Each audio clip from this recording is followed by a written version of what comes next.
नमस्कार मित्रों, भारत में महंगाई वाली राजनीतिक प्रयोगशाला का भाग 2 अनुजग पुनः आप सबके सामने उपस्थित है। इस चैनल को लाइक, सब्सक्राइब, शेयर करते रहें, बेल आइकन दबा कर रखें ताकि लगातार आपको जानकारियां मिल सके। भारत में रहा महंगाई वाली राजनीतिक प्रयोगशाला का भाग 2 में मैं जनसंख्या के ऊपर बात करना चाहूंगा। पिछले भाग में मैंने कुछ हिंट किया था। भारत की जनसंख्या 1947 में 34 करोड़ थी, जो आज के दिन में अनुमानित तरीके से 140 से 150 करोड़ मानी जाती है। इसका सीधा मतलब है कि भारत की जनसंख्या 4 गुना से ज्यादा आजादी के बाद होगी। भारत का जो भूभाग था आजादी के समय, वो अप्रिय कारणों से लगातार कम हुआ। उदाहरण स्वरूप पीओके, जिसको बोला जाता है आज के दिन में, वो कट गया। नॉर्थ ईस्ट में कई भूभाग चाइना के कब्जे में चले गए, जिसको बहुत आसानी से जाने दिया गया और संसद में भी शायद इसकी चर्चा हुई थी और इसको ऐसे ही हवा में उड़ा दिया गया। इसका सीधा मतलब है जमीन कम हुआ। इसके बाद जैसे जैसे हम लोग शहरीकरण की तरफ आगे बढ़ते गए, वैसे वैसे कृषि का क्षेत्र कम हुआ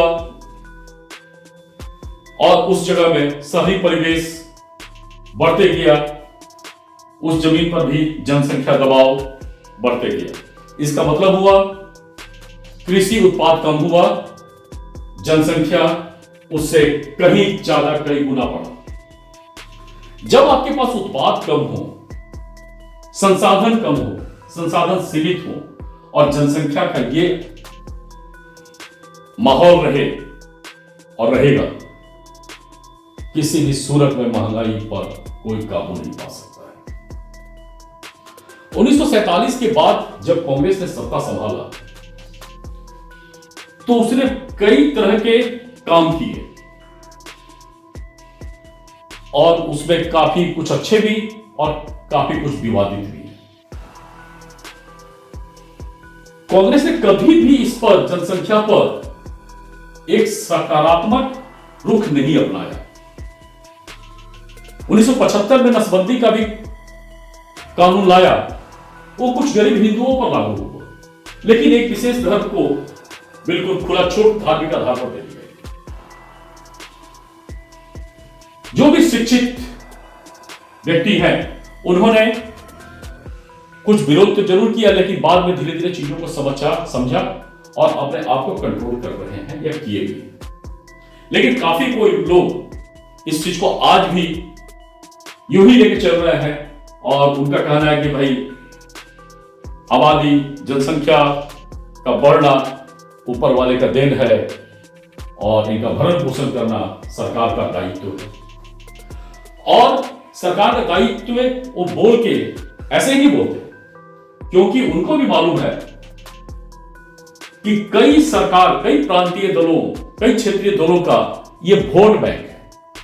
जनसंख्या बढ़ेगी, गरीबी रहेगी, अशिक्षा रहेगी, तो वैसे दलों का वो वोट बैंक रहेगा और जब उनको वोट मिल जाएगा, सत्ता मिल जाएगा, तो वैसे दल आसमान में उड़ने लगते हैं। उनका परिवार, उनका वंशज, उनका पीढ़ी बहुत सुरक्षित हो जाता है। लेकिन यह महंगाई मध्यम वर्ग को दंश दे देता है, हताशा दे देता है, निराशा दे देता है और गरीब को बिल्कुल गर्त में डाल देता है।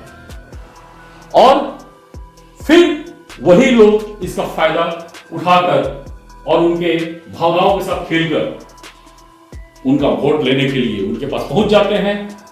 कुछ मुफ्त की राजनीति का लालच दे देते हैं, कुछ मुफ्त के चीजों का लालच देते हैं और लालच देके फिर से वोट बैंक को बनाकर फिर अपने भोग विलास में लग जाते हैं। 2014 के बाद स्थितियों में कुछ सुधार हुआ। मैं ऐसा नहीं बोल रहा हूं कि ये स्थितियां बहुत सुधर गई, लेकिन इतना निश्चित है, आप सभी जानते होंगे कि 2014 के बाद की सरकार ने जनसंख्या को लेकर कई बार चर्चा परिचर्चा की शुरुआत की, लेकिन जब जब उन्होंने इस चर्चा परिचर्चा की शुरुआत की। वैसे राजनीतिक दल जिनके लिए जनसंख्या वोट बैंक है, उनका विरोध लगातार हमें देखने को मिला। उनको देश नीति से कोई मतलब नहीं रहा, उनको देश निर्माण से कोई मतलब नहीं रहा, उनको जनसंख्या से मतलब है क्योंकि वो जनसंख्या उनका वोट बैंक है। जनसंख्या का बढ़ते रहना किसी भी देश, किसी भी प्रांत के लिए अभिशाप है,